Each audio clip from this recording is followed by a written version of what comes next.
Let's make quick comment. ये है let's mic more than radio और आप सुन रहे हैं क्विक कमेंट। क्विक कमेंट में दोस्तों बात करते हैं सीजेआई के बयान पर बड़ा बवाल। भारत के मुख्य न्यायाधीश सूर्यकांत की पर्यावरण कार्यकर्ताओं और जनहित याचिकाओं को लेकर की गई एक तीखी मौखिक टिप्पणी ने देश के प्रशासनिक, कानूनी और सामाजिक हलकों में एक बहुत बड़ा विवाद खड़ा कर दिया है। पिपावाव बंदरगाह विस्तार परियोजना से जुड़ा हुआ है,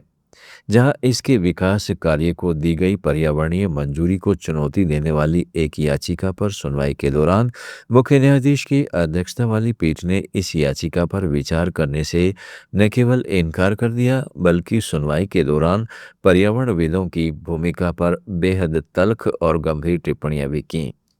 अदालत की पीठ ने याचिकाकर्ताओं से सीधे तौर पर यह सवाल किया कि वे पूरे भारत में किसी एक ऐसी विकास परियोजना का नाम बताएं जिसका पर्यावरण कार्यकर्ताओं ने खुलकर स्वागत किया हो और यह माना हो कि इस परियोजना से देश प्रगति के पथ पर आगे बढ़ रहा है।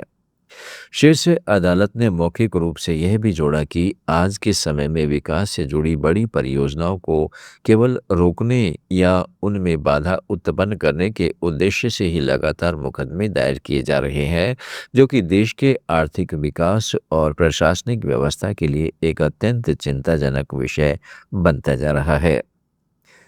मुख्य न्यायाधीश की इस विवादित टिप्पणी के विरोध में देश के 71 सेवानिवृत्त और बेहद प्रतिष्ठित सिविल सेवकों ने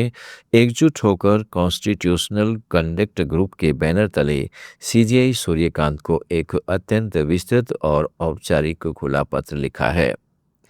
इस पत्र पर हस्ताक्षर करने वालों में दिल्ली के पूर्व उपराज्यपाल नजीब जंग, पूर्व विदेश सचिव के रघुनाथ, पूर्व केंद्रीय पर्यावरण सचिव मीना गुप्ता और मुंबई के पूर्व पुलिस कमिश्नर जूलियो रिबेरो जैसे नाम शामिल है।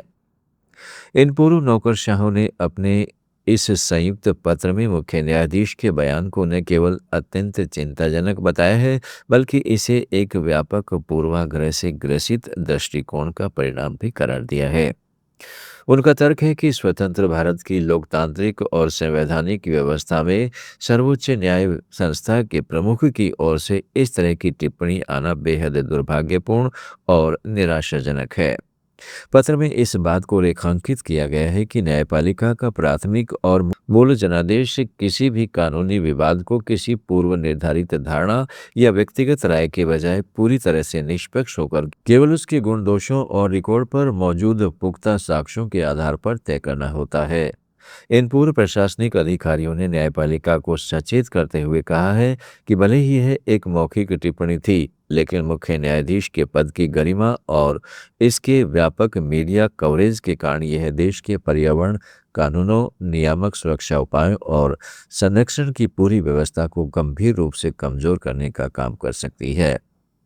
सेवानिवृत्त नौकरशाहों ने अपने इस पत्र के माध्यम से अदालत को देश के इतिहास का स्मरण कराते हुए इस बात पर विशेष जोर दिया है कि भारत की पर्यावरणीय अखंडता, वन क्षेत्र, नदियों और नाजुक पारिस्थितिकी तंत्र को मजबूत बनाए रखने में जन आंदोलन और निस्वार्थ पर्यावरण कार्यकर्ताओं की हमेशा से एक ऐतिहासिक और अतुलनीय भूमिका रही है।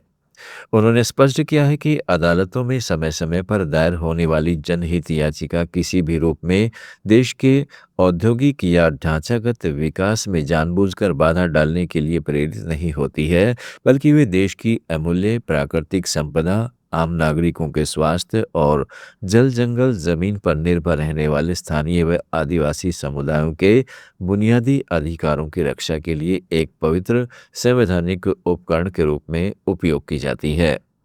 पूर्व अधिकारियों का मानना है कि भारत का सर्वोच्च न्यायालय हमेशा से पर्यावरण के प्रति जागरूक नागरिकों को हाशिए पर खड़े समाज के लिए न्याय की आखिरी उम्मीद और एक मजबूत ढाल रहा है, लेकिन जब देश की सबसे बड़ी अदालत के मुखिया ही इस तरह का रुख अपनाएंगे तो इससे आम नागरिकों और सामाजिक संगठनों के भीतर एक गहरा डर और हतोत्साहन का माहौल पैदा हो सकता है।